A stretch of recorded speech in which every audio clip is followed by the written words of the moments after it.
Pamela, welcome to the Science of Psychotherapy podcast. It's so great to meet you. Thank you.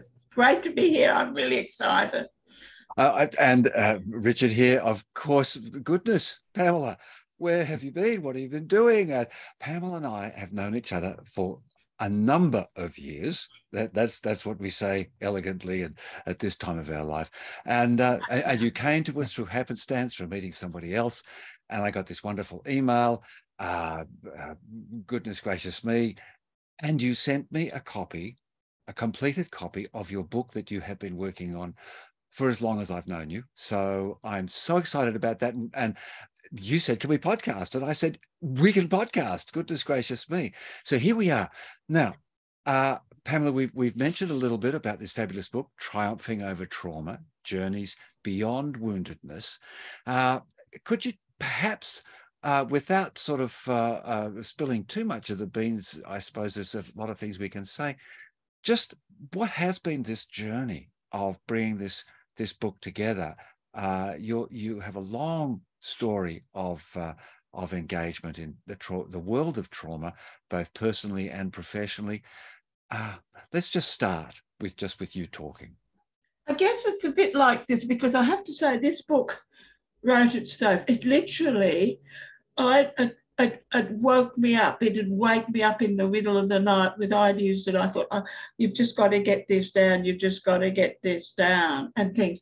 And so in the end, I actually decided I had been trying to do counselling and work and do things, but I thought, no, I've got to just focus on the book. And that happened when I really started doing that, even though I'd been working on it for probably almost 8-9 years before. That was in September 2014. But there's two sort of almost two trajectories that have slowly come together, like almost as if the cosmos has brought us together and created a reality.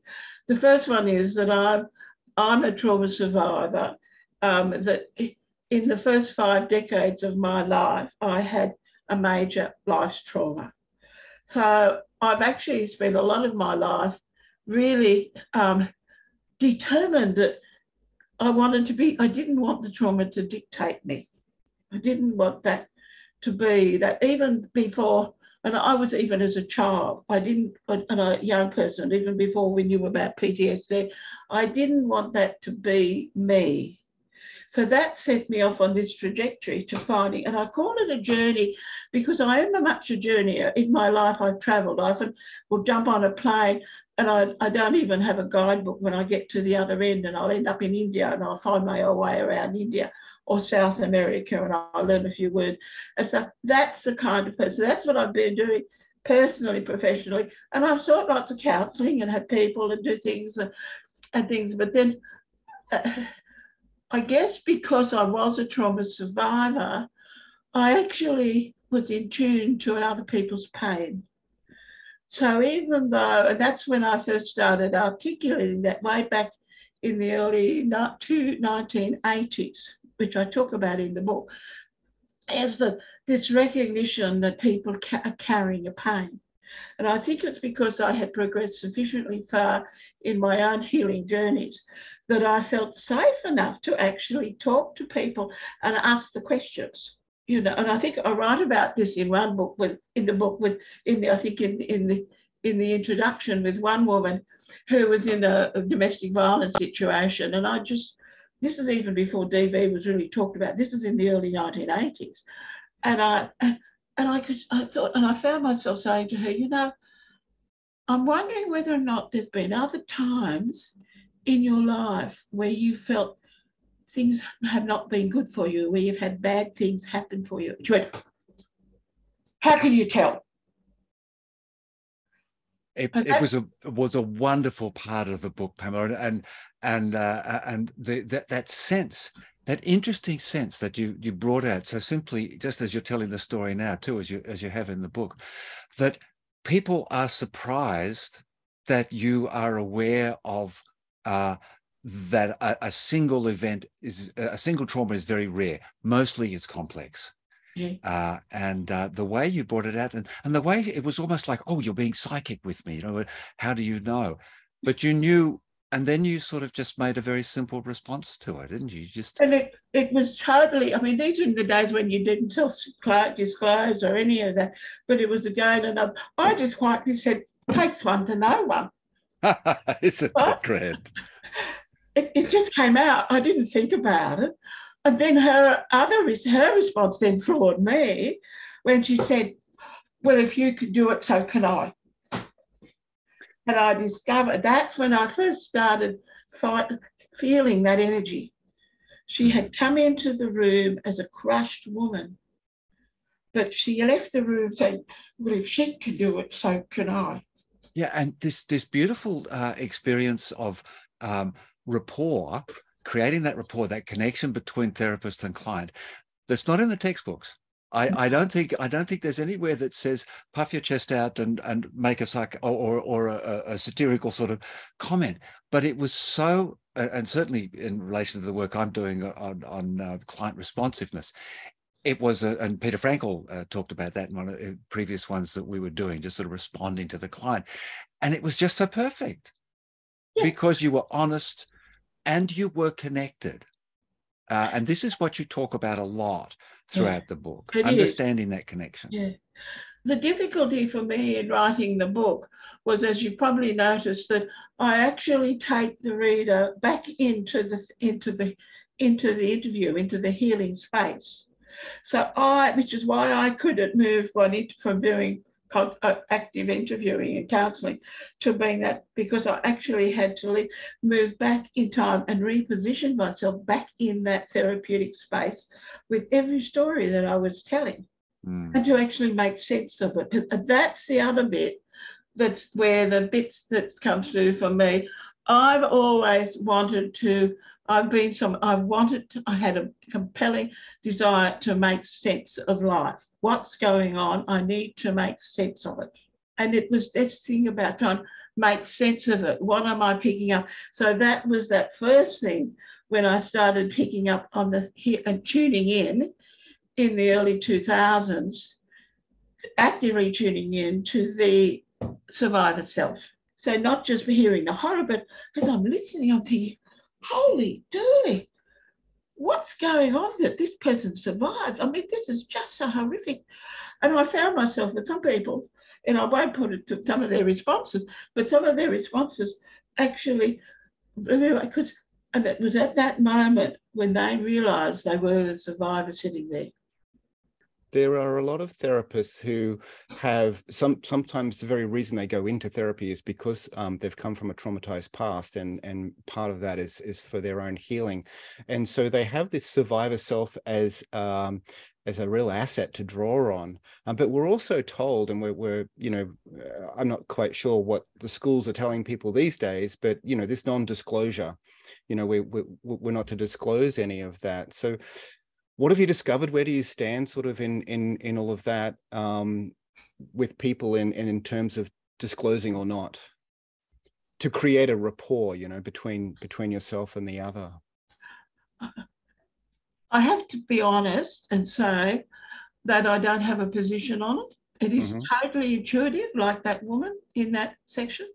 Yeah. Well, I think that's a great position. Yeah, lovely. And I will, when I'm meeting people, when I'm first talking to people, I will say, look, sometimes I will disguise it and tell my story, such as I used to have a client, I knew this woman, I had a client who did that.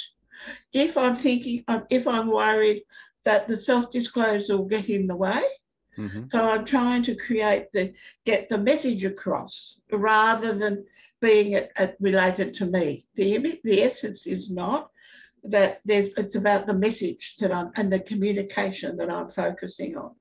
Right, one of the other things you've spoken about in some of your writings was that it is important for the therapist to be managing their response. So they do have to be very cautious of just uncontrollably reacting, which of course turns the whole thing. So this managing, the more it triggers or relates to triggers for your own experience. I know there's a wonderful story I told about Bonnie Badenoch where she managed it quite well, but there was just a slight flicker of a expression across her face, which caused a rupture in the experience. But in the context of your and when people get to read the book or look at it, it's really a very complex series of events and traumas. This managing, what are some of the mechanisms and tricks and nifty things that you do to help yourself keep doing that?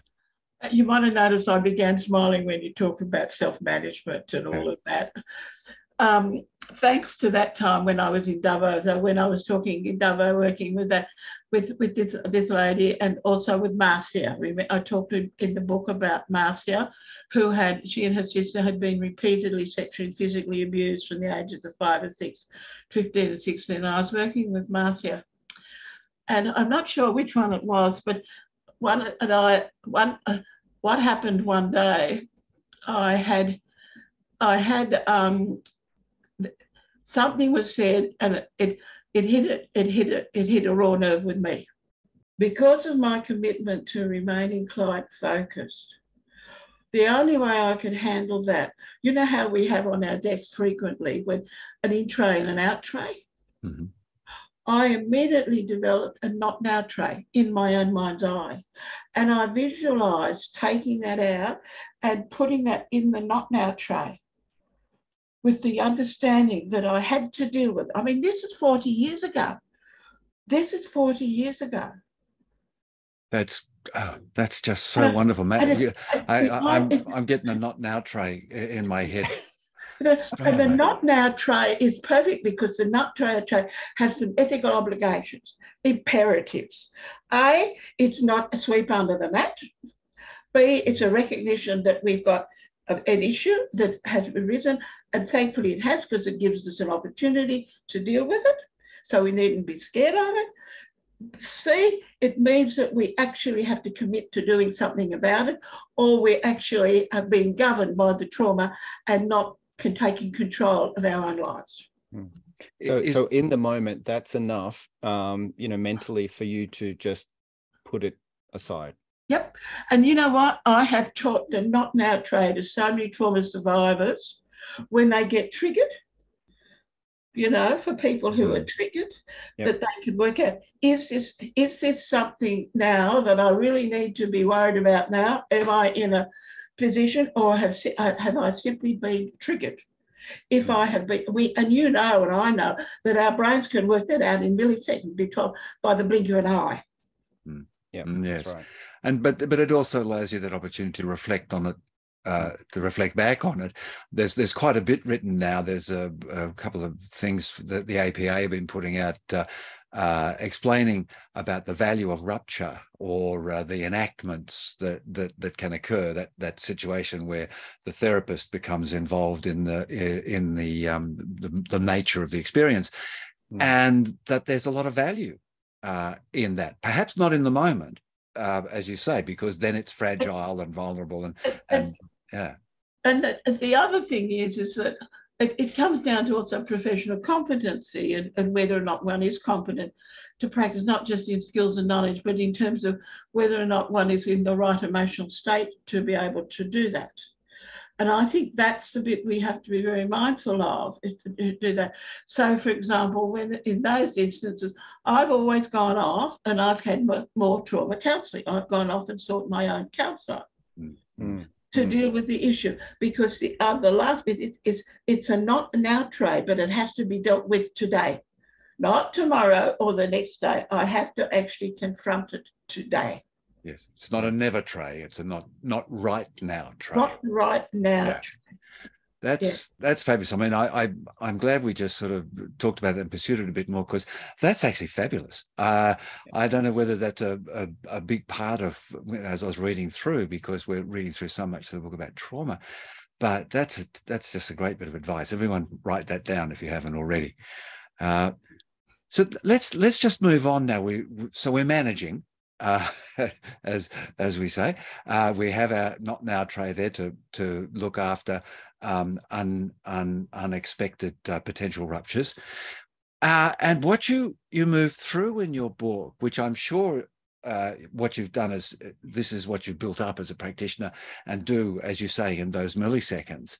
But you've gone through the chapters, and what, there's about 10, 11, 12 chapters going through the book. And you go through and you just describe each of them, beginning with that naming of, recognizing and naming the traumatic woundedness. Can you talk to us a bit about that traumatic woundedness, how to recognize it and how you name it?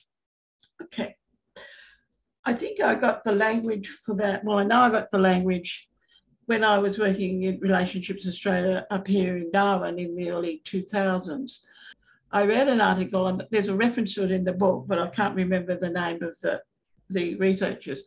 They found out that they were doing research on the brain where they had electrodes put to the things, and they found, this is my understanding of the research, very naive, but anyway, they had all the electrodes there, and they found that when a person could not provide a name or accurately name the emotion that they were experiencing, the electrodes fired all over, the synapses fired all over the place.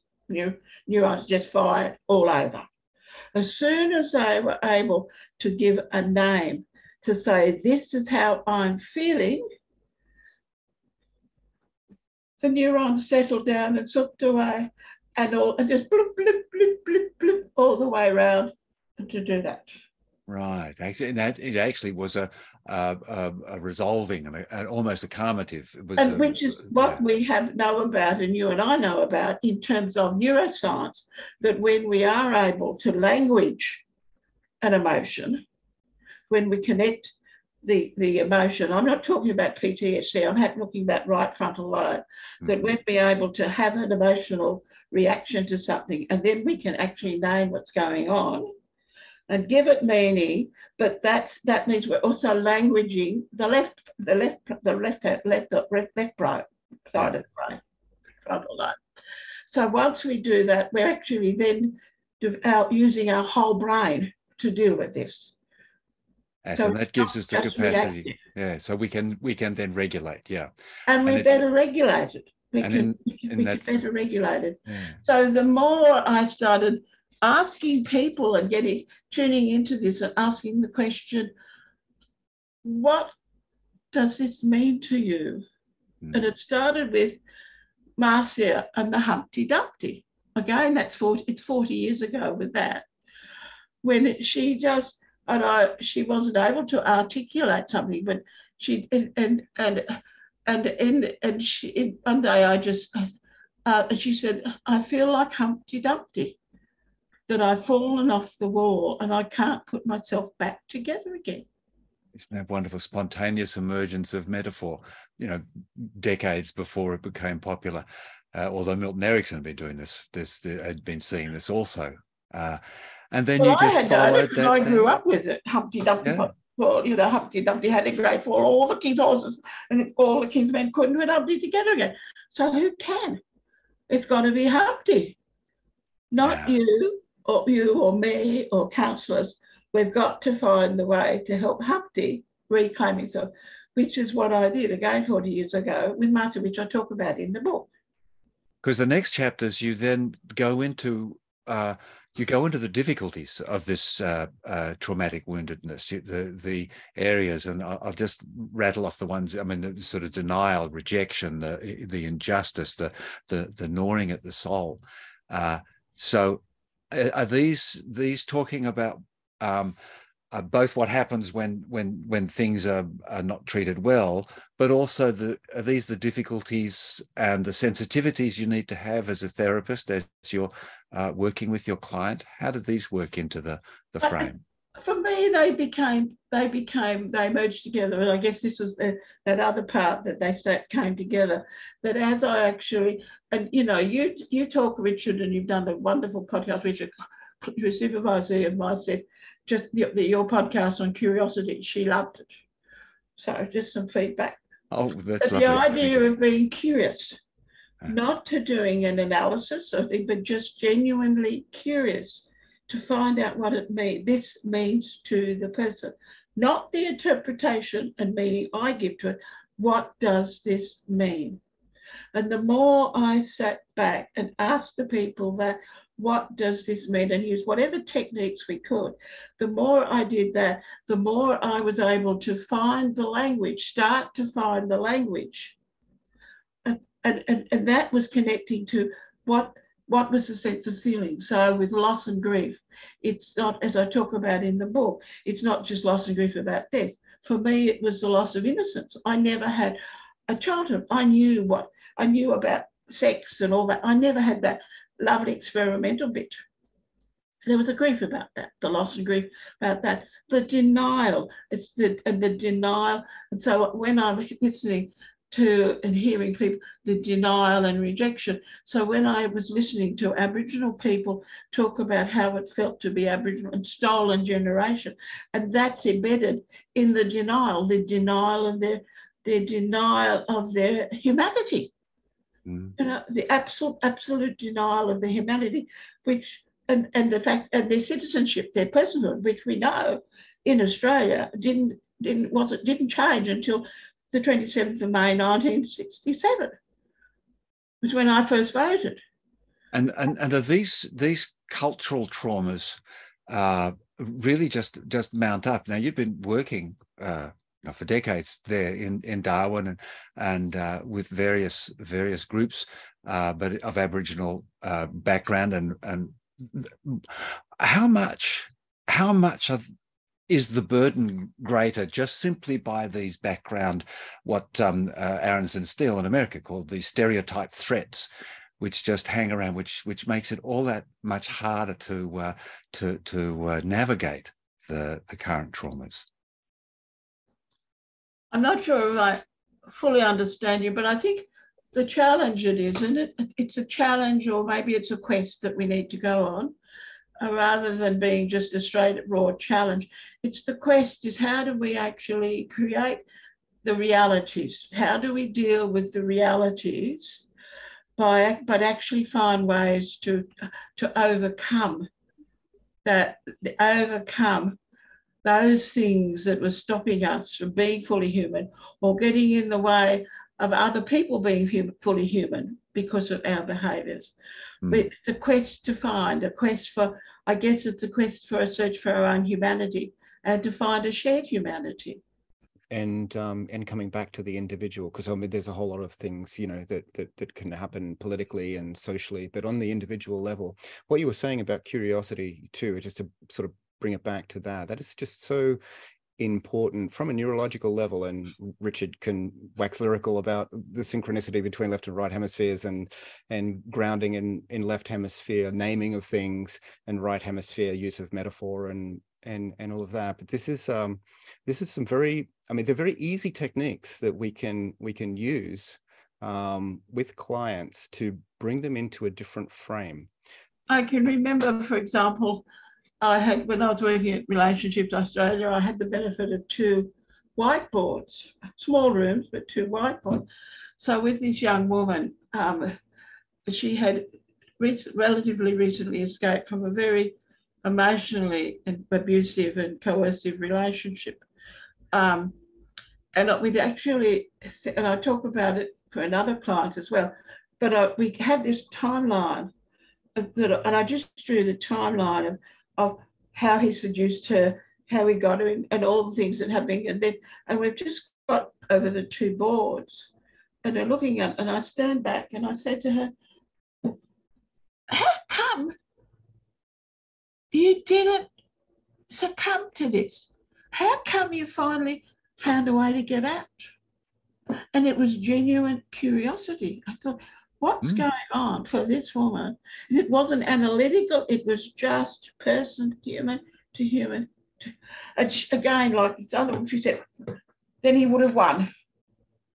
Yeah. Wasn't it great? You allowed her truth to come out. And what a brilliant response. What kind of genius would you have to be to have figured that out? Yeah.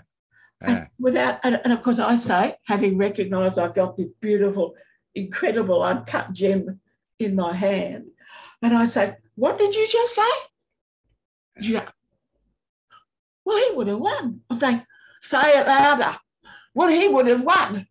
So getting that, so the brain actually literally starts to really take notice and listen and not just react. And it's consolidating. Yep. It's consolidating the experience, and because sometimes we do have, we have spontaneous things that emerge out of ourselves and out of our client, but they do need to be. And Ernie Rossi would say this to me. He'd say, "Now you start using the frontal cortex and make sense of this, and make depth of this, and make truth of this, and implement this stage 4 process after the creativity." Well, it's discovering some of those fundamental schemas too that may not have been fully articulated, and once you articulate some of those fundamental schemas, like I talk about getting to the basement, we're getting to the basement of what's driving behavior. And I really give thumbs up to that, because when we look at that, the notion of what does then he would have won meant, what does it mean for you to be your own person? Because it would have been easier in some ways to stay there. So if you've got that capacity, if there's a part of you, an alien part of you that actually found your way out, how can we use that to help you recover? Not just survive, recover, which is why I call it triumphing over trauma. Because there's no point unless we can actually find a life and recover from trauma. So let's look at that a little bit as you did. The last couple of chapters are case studies, and the particular, the last one, Joanna's story is really quite fantastic. So this nature of recovery. Now, there's a couple of things I'd love to hear just discuss. With your own personal story, you talked about some recoveries sort of along the way. So there were some, although they kept coming back at you. And then some of these stories. You want to give us a personal example, if you wish, but also a little bit of this case study. The story that I'm referring to is when my elder sister and I was sexually abused between the ages of 5 and 7.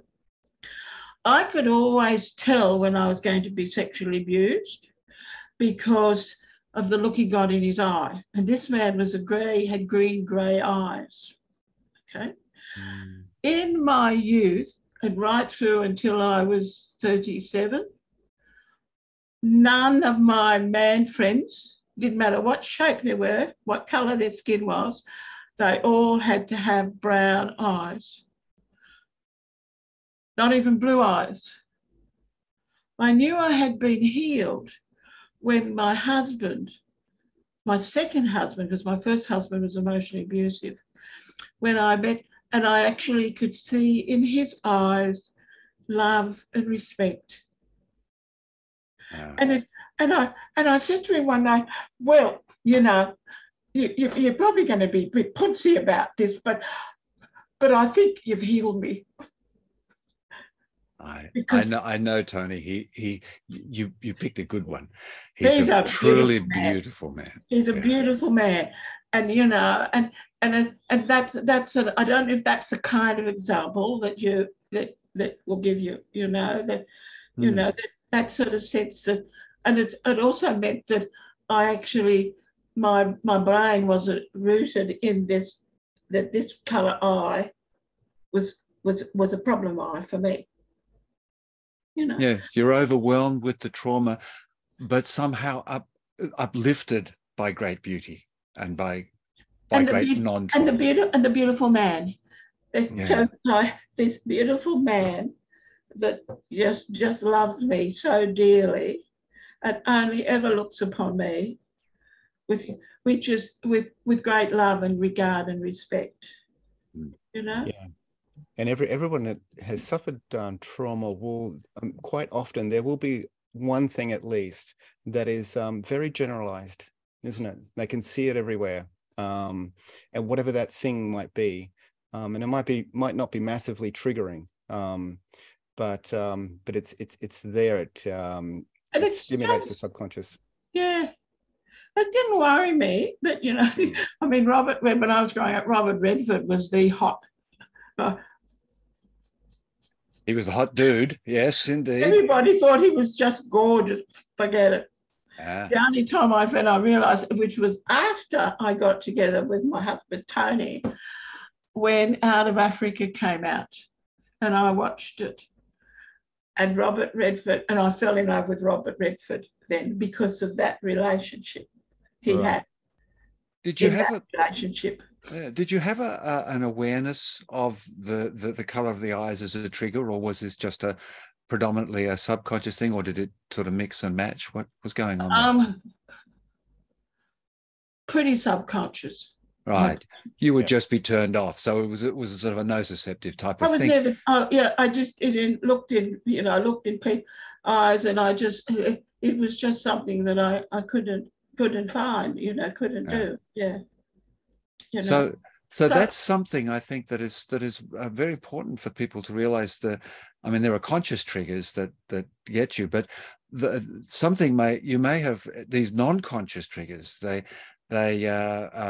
can be quite disguised, and the thing that you think is bothering you is actually not the case. It's something that's happened in a slightly different frame. And that's where I think we go back to the idea of curiosity. Is that if when we're working with people, we get the sense that there's something else there, we just ask the question, is there something else going on that you're intuitively reacting to without realizing it? So you may not be aware of it just yet. So all I'm doing is it's like a little air, I'm floating a balloon, I'm floating a question, to hover in the air, just to hover and to ask the question. And maybe if we open ourselves up, maybe that's the answer will come. But it's not something that will come through a rational thinking. But it goes back to that initial chapter. You recognize it first, and then the naming will come in its own time. And that's what I think has happened with each of the 7 different forms of the traumatic wounding. And I might stress that traumatic wounding, in my terminology, is not absolutely nothing to do with PTSD. It's the wounding that happens in the psyche of the person, which, from my understanding, Richard, you know more about this than I, but it's the meaning we give to it, which happens in our right frontal lobe. And that's linked to all our experience and to all the life's experience, and the morality and all, and it's linked to our personhood. It's linked to our humanity, whereas the other one is just a pure survival thing. And I think so the survival self is the beginning, is understanding that. Then the survivor self moves them into the what would we call do you call it recovered self, or the whole self, or what do you have? I mean, the reality is very few people just want to survive. They want to be more than surviving. They don't want to live on the brink of the precipice of disaster for the rest of their days. Yes. If we're going to survive, well, what the hell are we going to do with ourselves? And I think that's the inherent question that has to be done for somebody who wants to really find a life beyond trauma. Yes, and I guess that would be the thriving self. So they become the thriving self. It might take a long time before they really feel that they're thriving, but at least they're actually knowing they're not on the brink of disaster all the time. Yes. I mean, it is difficult. The thing that helps, the things that help us lift up your Tony. I do have someone else who's in sort of that survivor self situation, and I yearn for her to have a Tony. But it's we haven't done anything. That hasn't come yet. But sometimes it's engaging and finding a positive environment to engage with. Is that something you help people work towards? I want to clarify there. Tony didn't promote my survivor self. Tony actually, just by being him, and being the quality of man that he is, I was finally had another experience. That's what I was meaning, but yeah, thank you for clarifying. Yeah, because I think we can't find that in other people. We must find it in ourselves. Yes, we experience it in relationship with others. I think that's the essence of it.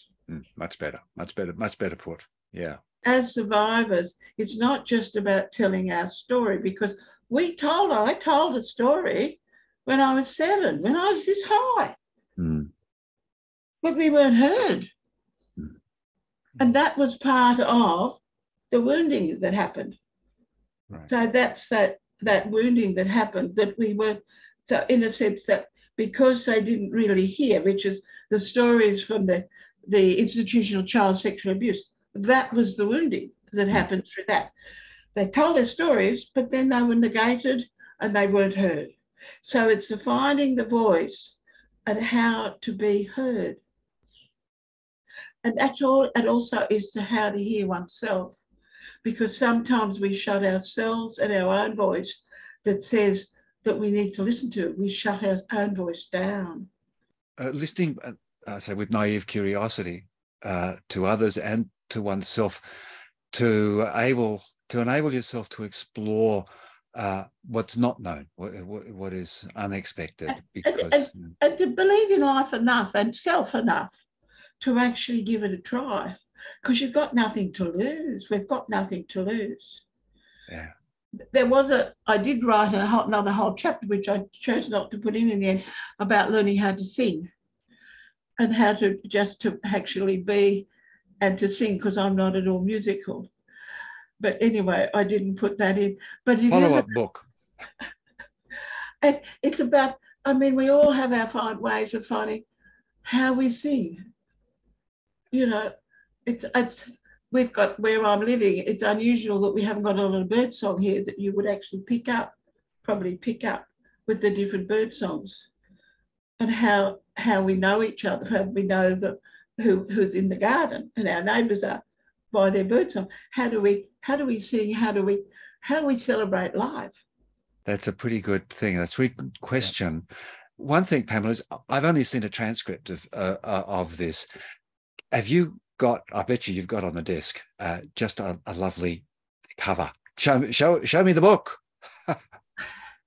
Look, I knew you would. I knew you'd have it there. Oh, look at that. Oh, and isn't that lovely? Fantastic.